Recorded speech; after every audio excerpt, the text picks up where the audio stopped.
আসসালামু আলাইকুম। কুয়াশার মধ্যে চলে আসলাম কাশিমপুর বাজারে, প্রচুর কুয়াশা, অনেক ঠান্ডা। এই বোনটার জন্য একটা কম মূল্যে আসলাম ইব্রাহিম অটোর পক্ষ থেকে।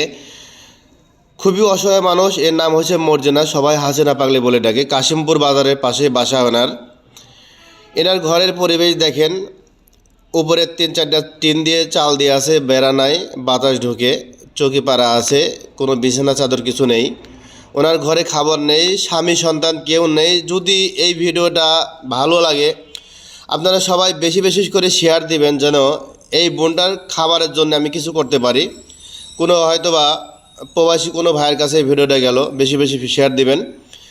গেলে হয়তো কোনো প্রবাসী হয়তো ভাই আছে যে ওনাকে খাবার দিবে, তাহলে আমার মাধ্যম দিয়ে দিতে পারবে।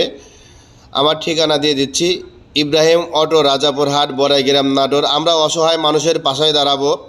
ভিডিওগুলো সবাই বেশি বেশি শেয়ার দিবেন, যেন সবার কাছে ভিডিওগুলো পৌঁছে যায়। আর যদি কোনো প্রতিবন্ধী কোনো ভাই বোন থাকে তাহলে আমার কাছে পাঠিয়ে দিবেন, তাকে আমি অবশ্যই একটা করে কম্বল দেব।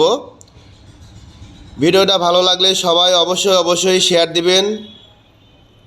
সবাই ভালো থাকবেন, সুস্থ থাকবেন। আসসালামু আলাইকুম।